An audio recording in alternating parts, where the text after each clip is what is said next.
Ini adalah rahasia tengah malam. Beranikah kau mendengarnya?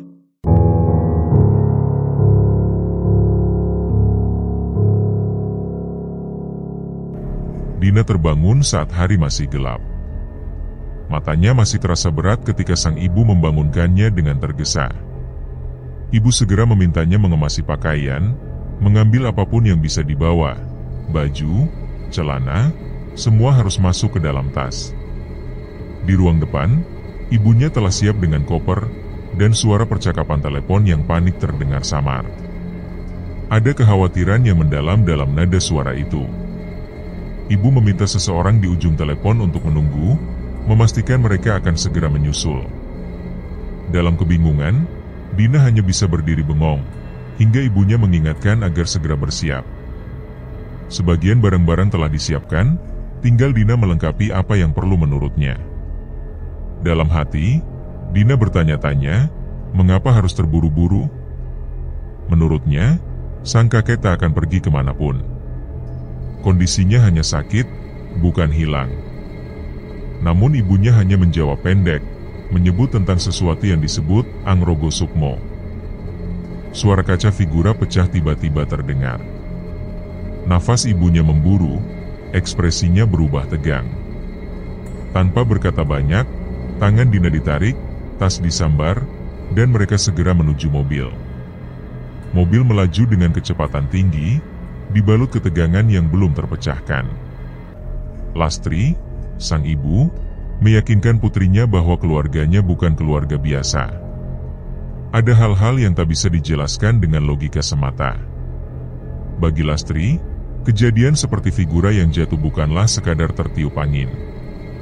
Namun bagi Dina, semuanya terdengar seperti dongeng. Sejak sang kakek jatuh sakit, segala hal berubah menjadi tak masuk akal. Namun ibunya hanya berkata, semua akan Dina pahami jika telah melihatnya sendiri. Setelah menempuh perjalanan panjang, mobil berhenti di depan sebuah rumah besar. Rumah itu tampak jauh dari bayangan masa kecil Dina. Ket dindingnya mengelupas, dan pohon beringin tua menjuntai liar, seolah telah menyatu dengan bangunan tersebut. Akar-akarnya merambat ke tembok, sebagian menggantung seperti ingin merengkuh apapun yang melintas. Dina bertanya berapa lama mereka akan tinggal. Namun sang ibu justru menyindir rasa takut yang mulai tampak dari ekspresi putrinya. Dina mencoba menepis ketakutan itu, meski lelucon yang dilontarkannya tentang akar pohon malah membuat ibunya gemas. Dengan nada tegas, ibunya kembali mengingatkan, bahkan tembok pun bisa menghimpit hingga mati jika ia mau. Dalam diam, Dina mengikuti ibunya masuk ke rumah itu. Begitu masuk, lukisan-lukisan memenuhi dinding, menandakan betapa dalamnya dunia seni yang digeluti sang kakek. Satu lukisan besar menarik perhatian Dina. Sosok tinggi tanpa kulit dan daging, hanya tersisa tulang, dengan mata merah menyala dan gigi tajam yang mengintimidasi. Di bawahnya tertulis, angklek-angklek balungan wesi. Dina bertanya dalam hati, apakah ini yang dimaksud ibunya? Lastri tak memberi jawaban, hanya mempercepat langkah. Dina pun bergegas mengikuti. Ketika sampai di depan kamar sang kakek, pemandangan di dalam membuatnya membelalakan mata. 4 orang dewasa berjuang memegangi tubuh ringkih sang kakek. Kulit dan dagingnya menipis, menyatu dengan tulang dan urat yang menonjol. Namun kekuatan fisiknya justru seperti berbanding terbalik dengan tubuhnya. Tenaganya masih sangat besar. Lastri memperkenalkan Dina, dan suara berat kakek menyambut nama cucunya. Dengan rasa ngeri, Dina mendekat. Tatapan sang kakek tidak seperti orang sakit, melainkan seperti jiwa yang telah setengah meninggalkan raganya. Mata mereka bertemu, kosong namun tajam. Tiba-tiba, rambut Dina dijambak kuat, wajahnya ditarik mendekat, hingga hidung mereka bersentuhan.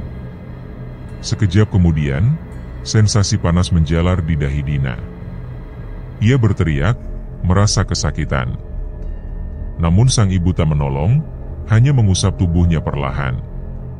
Panas itu perlahan mereda, berganti dingin yang menjalar lembut. Tangan kakek pun melemah, hingga akhirnya tubuh renta itu jatuh ke kasur, lemas tak berdaya.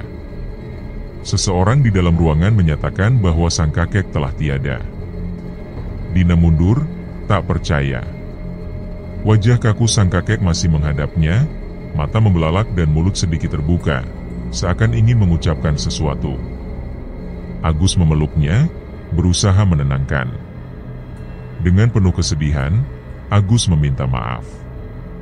Andai ia seorang perempuan, katanya, mungkin beban itu akan jatuh kepadanya. Namun takdir telah menetapkan, garis keturunan keluarga itu harus diteruskan oleh Dina. Sementara itu, Lastri mulai mengatur segalanya.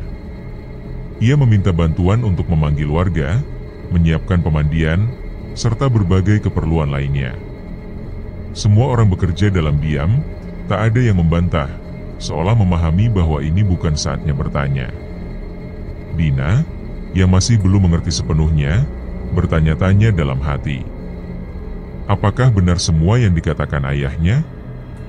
Apa yang ia rasakan tadi, apakah itu tanda dari sesuatu yang lebih besar? Lastri menjawab dengan tajam, mengatakan bahwa selama ini anaknya terlalu sibuk membungkus dirinya dengan logika, dan menolak mempersiapkan diri. Kini, semuanya telah menyatu dalam dirinya, dan tak ada pilihan selain menerima. Diam, Dina tak mampu membalas.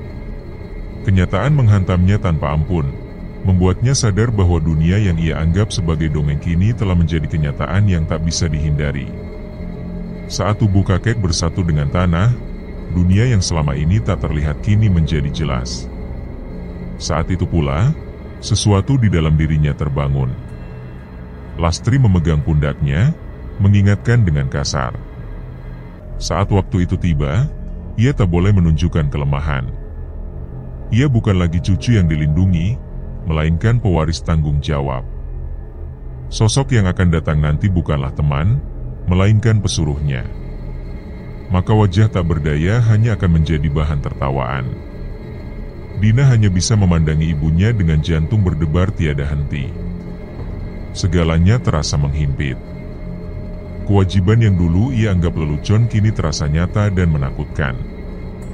Dalam kegamangan itu, sebuah bisikan terdengar memanggil, "Nyai." Dina refleks menoleh, namun tak ada siapapun di belakangnya. Hanya kekosongan dan dinginnya udara malam yang menyambutnya. Dalam kepasrahan, Dina mengumpat pelan, kesal dan frustrasi akan kenyataan yang kini telah membelenggunya. Beberapa jam berselang, warga mulai berdatangan. Namun, jumlah yang hadir sangat sedikit, jauh dari harapan. Padahal kampung tempat almarhum tinggal cukup padat penduduk, meski letaknya berada di lereng gunung. Ketua RT telah mengerahkan upaya untuk mengundang warga, namun ia menjelaskan pada Agus bahwa banyak dari mereka masih menyimpan luka lama. Agus hanya bisa menarik napas panjang, berusaha menerima keadaan dengan senyum tipis dan jawaban seadanya.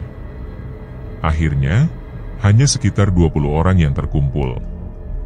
12 laki-laki diantaranya segera memasang tenda serta menyiapkan penadah air, sementara para perempuan langsung menuju dapur untuk memasak demi kelancaran acara doa. Dalam suasana yang serba terbatas itu, Dina diminta membantu memandikan jenazah Mbah Kakung. Lastri, ibunya, menjelaskan bahwa mereka kekurangan orang. Dina, yang semula ragu, tak punya banyak pilihan selain mengikuti sang ibu ke belakang rumah.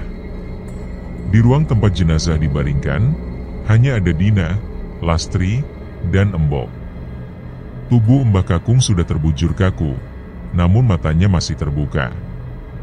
Dina merasa ngeri menyaksikan itu. Lastri, dengan telaten, menutup mata almarhum menggunakan kain, lalu mulai mengusap tubuh Mbah Kakung dengan sabun. Setelah dianggap cukup bersih, tubuh itu disiram dengan air rendaman daun delingu dan bunga 7 rupa. Sebagai penutup, Lastri mengambil daun kelor dan memukulkannya perlahan ke seluruh tubuh jenazah. Ketika ritual itu dilakukan, Lastri menunjukkan sesuatu di bawah lengan jenazah. Ternyata ada jarum-jarum halus tertanam di balik kulitnya. Embok menjelaskan bahwa itu adalah susuk cahaya. Lastri kemudian mengatakan bahwa jarum-jarum tersebut harus disimpan oleh Dina, sebab kelak benda-benda itu akan berpindah ke tubuhnya. Dina terkejut, terlebih karena sebelumnya ia diberitahu hanya ada satu susuk, bukan sejumlah ini. Lastri menegaskan bahwa anggapan Dina keliru. Yang paling dominan memang hanya satu, namun susuk-susuk itu selalu memiliki buntut. Kata-katanya terdengar tajam, dan untuk pertama kalinya, Dina merasa benar-benar marah kepada ibunya, merasa seperti telah dipermainkan. Setelah prosesi pemandian selesai, Dina yang masih terguncang memilih menuju dapur untuk meneguk air. Percakapan para ibu yang membicarakannya sempat membuat suasana terasa canggung. Mereka berbisik bahwa Dina, anak dari kota, kini telah mengambil alih semuanya. Namun jika tak kuat, katanya, bisa-bisa menjadi gila. Dina sengaja menunjukkan dirinya agar mereka berhenti berbicara. Ia meneguk air langsung dari teko, namun rasa gatal di tenggorokan dan mual yang tiba-tiba membuatnya segera menuju kamar mandi. Ada sesuatu yang terasa mengganjal di tenggorokannya, dan dengan dorongan naluriah, ia mencoba mengeluarkannya. Benda yang akhirnya berhasil ditarik dari kerongkongannya itu tampak seperti tusuk konde berwarna perak. Suara yang sangat akrab tiba-tiba terdengar di telinganya. Sosok itu mengatakan bahwa benda tersebut akan melindunginya. Jika tidak dijaga, banyak pihak yang akan mencoba mencelakainya. Ketakutan yang begitu dalam menyergap Dina. Rambutnya ditariknya sendiri, panik, karena membayangkan suara itu datang dari seseorang yang baru saja dimandikannya. Namun, tangannya yang gemetar tetap mengambil tusuk konde itu dan memakainya. Ia mencuci muka sebentar sebelum keluar dari kamar mandi dalam keadaan lelah dan bingung. Ketika ia kembali, Lastri menyambutnya dengan keras, menarik tangannya. Dina melawan dengan ketus, membuat Lastri mundur, terkejut dan minta maaf. Namun situasi berubah drastis saat terdengar suara berat yang menggelegar, memarahi Lastri karena dianggap telah bersikap lancang kepada seseorang yang disebut sebagai Doronya. Lastri gemetar, tak menyangka sosok itu akan muncul begitu cepat. Dina hanya bisa menatap ibunya dengan bingung, tak memahami sepenuhnya apa yang terjadi. Sang ibu tidak menjawab pertanyaannya, hanya menunduk dan pergi meninggalkan tempat itu. Tak lama kemudian, prosesi pemakaman dimulai. Liang lahat telah digali, dan warga telah berkumpul untuk mengantarkan Mbah Kakung ke tempat peristirahatan terakhirnya. Dina meraba dadanya, mencoba menenangkan degup jantung yang tak juga surut, menyadari bahwa setelah ini ia akan menghadapi sesuatu yang selama ini hanya dibicarakan dengan bisik-bisik. Jenazah Mbah Kakung diangkat keluar dari keranda, dan dengan hati-hati dimasukkan ke dalam liang lahat. Satu persatu gundukan tanah merah ditimbunkan, hingga akhirnya tiba pada timbunan terakhir. Tiba-tiba, Dina jatuh tersungkur. Matanya membelalak saat melihat bahwa makam Mbah Kakung dipenuhi ular.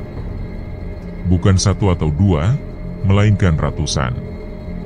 Sosok-sosok hitam berkelebat di sekeliling makam, membuat suasana makin tak bisa dijelaskan dengan kata-kata. Agus dengan sigap menutup mata anaknya dan menjauhkan Dina dari sana, meyakinkan bahwa ia tak sendiri. Dina menangis tertahan, takut jika apa yang menimpa kakeknya akan terjadi juga padanya. Ia merasa tidak sanggup. Namun sang ayah mengingatkan bahwa konsekuensi penolakan tidak hanya berlaku untuk saat ini, melainkan akan menghantuinya hingga ajal menjemput. Dina merasa tak adil. Namun ustadz yang menyaksikan itu menjelaskan bahwa setelah pria yang bisa menerima mandat wafat, perempuan adalah yang akan mendapatkannya. Karena sang ayah bukan perempuan, maka Dinalah yang dipilih. Dengan nada pelan, sang ayah menegaskan bahwa kelak mandat itu akan diteruskan kepada anak laki-laki Dina. Ia harus mulai membiasakan diri melihat makhluk-makhluk itu, agar tidak membuat mereka bingung karena ketakutannya. Meskipun ketakutan terus menghantuinya, Dina menyadari bahwa menolak akan jauh lebih mengerikan. Maka ia mencoba membuka matanya, menatap dunia yang mulai berubah di sekelilingnya. Keberadaan orang-orang yang ia sayangi cukup untuk memberinya kekuatan. Pandangan Dina kembali tertuju pada ular-ular itu, yang di siang hari saja sudah mengerikan, apalagi bila malam tiba. Namun pikirannya segera teralihkan ketika ia melihat sosok perempuan berpakaian serba hitam berdiri di balik pohon Kamboja. Tatapan perempuan itu sangat tajam. Ular-ular yang semula merayap di dahan pohon, mendadak jatuh dan berbaris rapi di hadapan Dina. Semuanya menghadap ke arah perempuan tersebut sambil mendesis nyaring. Sosok-sosok bayangan hitam yang sebelumnya bergerak cepat pun berhenti, memandang ke arah yang sama. Hingga akhirnya, banyak sosok besar muncul, berdiri melindungi Dina. Ketakutan kian menjalar dalam tubuhnya. Jika bayangannya saja sudah sebesar itu, bagaimana rupa sebenarnya? Suara menggelegar tiba-tiba memecah suasana. Teriakan itu membuat sosok perempuan di balik pohon membelalakan mata, lalu menghilang secepat kilat. Dina, yang juga sangat terkejut, menyeringkuk sambil memegangi telinganya. Orang-orang mulai memperhatikannya. Seseorang yang disebut sebagai Nyai dipanggil dari belakang. Dina mencoba menegaskan bahwa ia tidak apa-apa, meski tubuhnya sempat rubuh karena ketakutan. Ia memohon pada Agus agar diizinkan pulang, karena merasa kelelahan luar biasa. Namun sang ayah mengingatkan bahwa di rumah, semuanya bisa menjadi lebih berat dari ini. Dina, yang sudah tak punya tenaga untuk membantah nasibnya sendiri, memilih pasrah. Ia hanya ingin beristirahat. Maka Agus pun membantunya berjalan pulang, meninggalkan makam yang menyimpan begitu banyak kengerian. Dina dan Agus melangkah dalam keheningan, namun tak jauh dari rumah, pandangan mereka tertumbuk pada sosok perempuan berbaju serba hitam tengah berseteru dengan Lastri. Agus mendahului Dina untuk melerai keduanya. Perempuan itu, begitu menyadari kehadiran Dina, tampak terkejut dan langsung memalingkan wajahnya yang mencerminkan ketakutan mendalam. Tanpa memberi kesempatan bertanya, ia buru-buru pergi, menyisakan tanda tanya di benak Dina. Tidak ingin terlalu memikirkan hal itu, Dina memilih masuk rumah dan langsung berbaring. Ia meminta Embok menemaninya di sisi, agar bila membutuhkan bantuan, ia tidak perlu bersusah payah mencarinya. Di dalam tidurnya, samar-samar terdengar suara gamelan yang berpadu dengan tawa bergema. Ia mengikuti suara itu dalam mimpi hingga tiba di sebuah ruangan penuh wanita cantik, menari dengan gerakan lambat dan tatapan kosong yang mengerikan. Suara hatinya memohon pertolongan. Ia tersentak bangun, menoleh gusar ke segala arah. Keringat dingin mulai membasahi wajahnya. Ia mulai tak bisa membedakan lagi mana mimpi dan mana kenyataan. Kamar itu kosong. Embok yang sebelumnya duduk di sampingnya kini tak ada. Panggilannya pada Embok menggema di udara. Sebuah bisikan terdengar tepat di telinga kanannya, menyuruhnya menuju ruang kosong dekat lukisan. Dina menjerit ketakutan. Embok akhirnya datang, menepuk pipinya pelan, menenangkan dengan mengatakan bahwa semua hanya mimpi. Hanya bunga tidur belaka. Waktu berlalu. Hari demi hari berganti hingga mencapai hari ke-7 setelah Mbah Kakung meninggal. Kini, Dina mulai terbiasa melihat ular-ular berserakan, juga bayangan hitam yang melintas sekelebat. Sosok angklek-angklek pun selalu berada di belakangnya, meski tak pernah menampakkan wujud secara langsung. Langkahnya berhenti di depan ruang kosong dekat lukisan. Ruangan itu terus muncul dalam mimpinya, selalu memperlihatkan sosok perempuan dengan raut sendu di antara kerumunan wanita. Tatapannya selalu meminta tolong namun tak pernah menyampaikan sebabnya. Embok pun kerap keluar dari ruangan itu, namun saat ditanya, ia hanya menyebut sedang merawat pusaka. Namun Dina tahu, pusaka Mbah Kakung hanya dirawat setiap malam Jumat. Selain itu, tidak pernah. Lastri pernah berkata bahwa ada hal-hal yang sebaiknya tidak Dina ketahui atau cari tahu. Dina merasa semakin banyak hal disembunyikan darinya. Lastri pun menegaskan bahwa Dina belum cukup siap memegang semua itu. Namun, Dina bersikeras bahwa dirinya adalah pewaris. Lastri hanya menanggapi dingin dan melemparkan kunci ke tangan Dina. Walaupun paham betul akan makna kata-kata ibunya, Dina tak menyangka akan semudah itu ia mendapatkan kunci tersebut. Dina sempat terdiam di depan pintu ruangan, menimbang segala kemungkinan buruk yang mungkin terjadi. Setelah bergelut dengan pikirannya, ia memutuskan untuk masuk. Saat pintu terbuka, matanya membelalak. Di dalam, seekor ular raksasa tengah melingkari ranjang. Di atas ranjang, perempuan yang selalu muncul dalam mimpinya terbaring seperti mayat, dengan wajah yang pucat dan pasif. Ular itu memperingatkan bahwa seharusnya Dina tidak berada di sana. Dengan nafas tercekat, Dina mencoba mencari penjelasan. Istilah yang tak dikenalnya disebut Batur Endoro. Ular itu menjelaskan bahwa perempuan itu adalah pelayan, seorang dayang. Namun mengapa ia berada di situ dalam keadaan mengenaskan, menjadi pertanyaan besar bagi Dina. Ular itu kembali mendesis dan bergerak mendekat, memperjelas bahwa perempuan itu menjadi korban atas ulah manusia yang tak tahu berterima kasih. Ia dijadikan tumbal oleh seseorang yang ingin memiliki susuk dan tusuk konde dari rambut tuan. Kini, orang itu bahkan mencoba mengganggu Dina, yang merupakan pemegang baru. Dina menoleh, dan dari pantulan cermin ia melihat sosok yang selama ini hanya terpampang dalam lukisan. Tubuh membungkuk, mata menyala merah, dan senyum menyeringai yang mengerikan. Sosok itu kini memeluk tubuh Dina dari belakang. Sosok tersebut memperingatkan bahwa jika tuannya mati, maka dirinya pun ikut musnah. Sebab, hanya garis darah yang dapat mengikatnya. Ia mempertegas bahwa kini mereka telah menjadi satu tubuh dan satu nyawa. Kata-kata itu begitu dingin, membuat tubuh Dina menggigil hebat. Ia mencoba menenangkan diri, lalu meraba gagang pintu. Masih dengan mata tertutup, ia berusaha membuka pintu untuk keluar. Namun tangannya tertahan oleh seseorang. Suara memohon pertolongan terdengar dari perempuan yang sering muncul di mimpinya. Namun kini, Dina yang kelelahan secara lahir dan batin tidak lagi tersentuh. Ia merasa bahwa bahkan untuk menyelamatkan dirinya sendiri saja, ia sudah terlalu kesusahan. Maka ia keluar dari ruangan itu dengan dada bergemuruh, menepis rasa bersalah yang menyerang dari balik pintu. Di luar, terdengar suara perdebatan.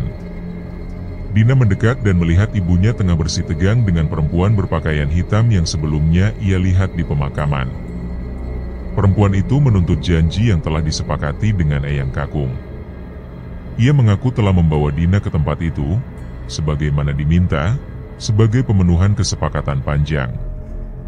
Ia juga menyebut bahwa dua anak yang dibawanya dulu, satu telah mati dan satu lagi menjadi bisu, sebagai bentuk tebusan kepada angklek-angklek akibat keterlambatannya. Lastri membalas dengan tajam, mengungkit bagaimana perempuan itu dulu membawa bayi dan menyulut malapetaka bagi banyak pihak. Ia menuduh bahwa keserakahan perempuan itulah yang membawa kehancuran, bukan hanya bagi keluarga sendiri tapi juga bagi keluarga Lastri. Lastri mengingatkan bahwa mertuanya hanya membantu membuat perjanjian, dan akibatnya keluarganya dihujat habis-habisan. Bahkan hasil panen warga pun gagal, dan semua menyalahkan mertua Lastri. Perempuan itu tetap menuntut bagiannya, susu pengasih dan sosok makhluk gaib yang menjadi pelindung. Ia memperingatkan bahwa bila tak mendapat apa yang dijanjikan, ia akan membuat perhitungan sendiri. Meski anak Lastri berada dalam lindungan makhluk itu, ancaman tetap dilontarkan. Dina, yang mendengarkan perdebatan itu dari kejauhan, mencoba merangkai seluruh potongan teka-teki yang selama ini membingungkannya. Tentang perempuan yang barusan ia lihat di kamar, tentang perjanjian yang disebut-sebut, serta tentang dirinya sendiri, yang ternyata menjadi pusat dari semua ini. Namun sebelum sempat menarik kesimpulan, perempuan itu pergi dengan meninggalkan gertakan yang menggantung di udara. Sore menjelang malam ketika suara rintihan nyaring terdengar dari kamar orang tua Dina. Rintihan yang begitu memilukan itu menggema, mengabarkan rasa perih dan panas yang tak tertahankan. Dina sontak bangkit dari pembaringannya, bergegas menuju sumber suara yang mengusik ketenangannya. Di lantai, bercak-bercak darah terlihat mengarah ke tubuh ibunya, Lastri, yang tengah menggaruk kulitnya dengan liar. Luka kecil yang awalnya tampak sepele kini telah menganga luas, terus dikoyak oleh garukan tanpa henti akibat rasa gatal yang luar biasa. Agus, Ayah Dina terlihat tak kalah panik. Ia berusaha menghentikan tangan istrinya yang terus-menerus melukai tubuhnya sendiri. Namun bukan hanya tangan, tenggorokan dan wajah Lastri pun telah terkoyak parah, hingga tulang kerongkongan terlihat dari balik darah yang tak henti mengalir. Dina yang mengingat sosok perempuan misterius yang sempat ia lihat, menyebutkan kemarahannya. Ia bertanya, berharap bahwa makhluk-makhluk gaib yang dikenalnya bisa turun tangan. Namun Agus menjelaskan bahwa mereka tidak ditakdirkan untuk menolong selain Dina. Sosok angklek-angklek beserta buntutnya hanya bertugas melindungi Dina, bukan orang tuanya. Perasaan marah dan putus asa mulai memenuhi hati Dina. Ia merasa tidak ada bedanya menolak atau menerima keberadaan makhluk itu, karena pada akhirnya, semua orang terdekatnya tetap menjadi korban teluh dan menemui ajal. Tubuh Lastri yang tak lagi bergerak menandai kepergiannya, membuat Dina menjerit penuh kehilangan. Meski selama ini keras, ibunya tetap menjadi pelindung paling kuat. Kini, tiada lagi yang berdiri sebagai bentengnya. 3 hari pasca pemakaman, Dina tak banyak bicara. Semua peristiwa itu masih menghantam batinnya tanpa ampun.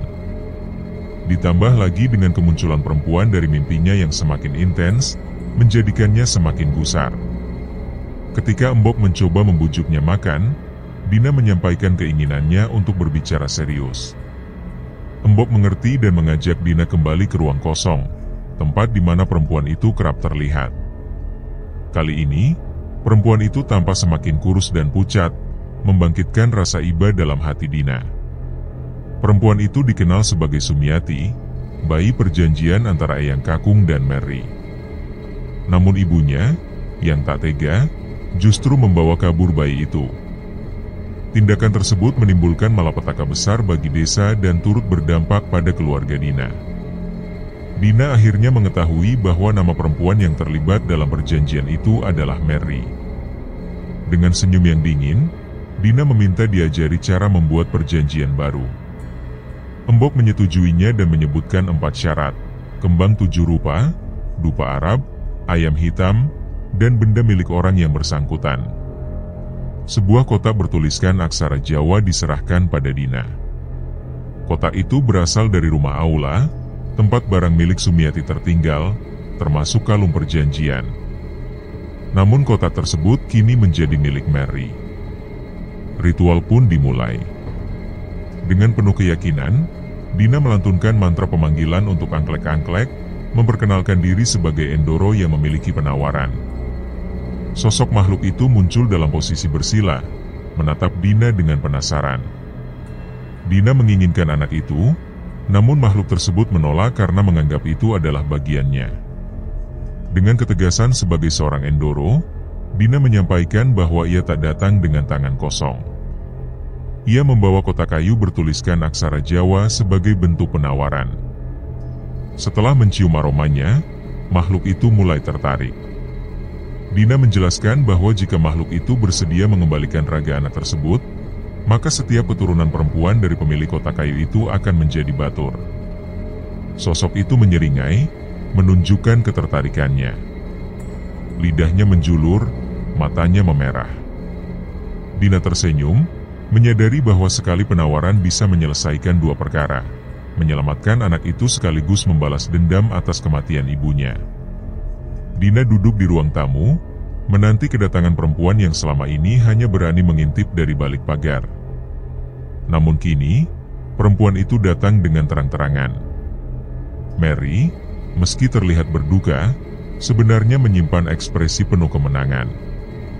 Dina menawarkan kesepakatan, menyerahkan apa yang diminta Mary dengan syarat keluarganya tak lagi diganggu. Mary hanya menginginkan bagiannya, susuk dan makhluk itu. Ritual pun disiapkan. Malam itu, Embok menyediakan tempat dan kotak kecil berisi susuk. Mary datang sebelum tengah malam, siap menerima bagian yang dijanjikan. Saat ritual dimulai, Dina membuka percakapan dan menyerahkan selembar kertas untuk Mary baca. Dina kemudian kembali memanggil makhluk itu dan mengajukan penawaran pertukaran raga. 1 raga digantikan dengan raga yang terhubung melalui darah. Susuk dipasang sebagai pengingat, yang akan menyatu dengan daging dan tak bisa dicabut bahkan setelah mati. Angklek-angklek mulai menyeringai, tak sabar menerima perjanjian itu. Mary membaca bagiannya dan menyatakan persetujuan atas perjanjian gaib tersebut. Ia menyatakan bahwa hubungan darahnya kini menjadi bagian dari makhluk itu dan tak dapat diputus atau ditawar.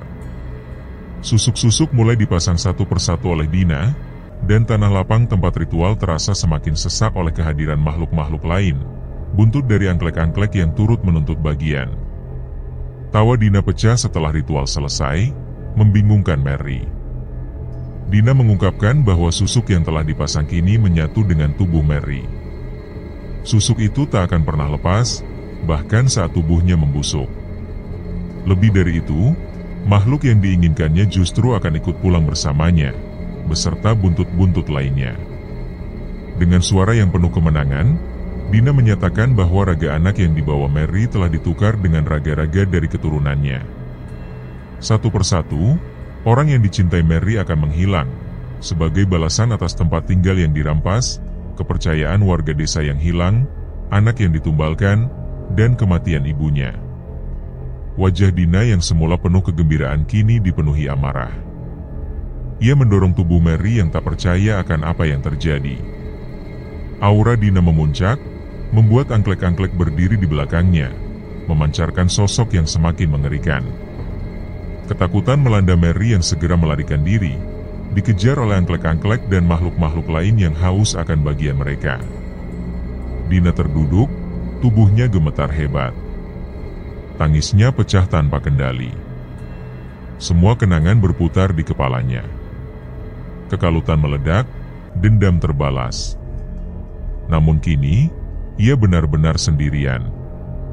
Andai saja ia lebih cepat mendengarkan ibunya, mungkin keadaannya tak akan seperti ini. Pelukan seseorang menyadarkannya. Sosok perempuan dari mimpinya kini hadir di hadapannya, bersama Embok dan Agus. Perempuan itu memperkenalkan dirinya sebagai Diana, menatap Dina dengan senyum tipis. Dina hanya mampu membalas dengan ucapan lirih yang penuh makna.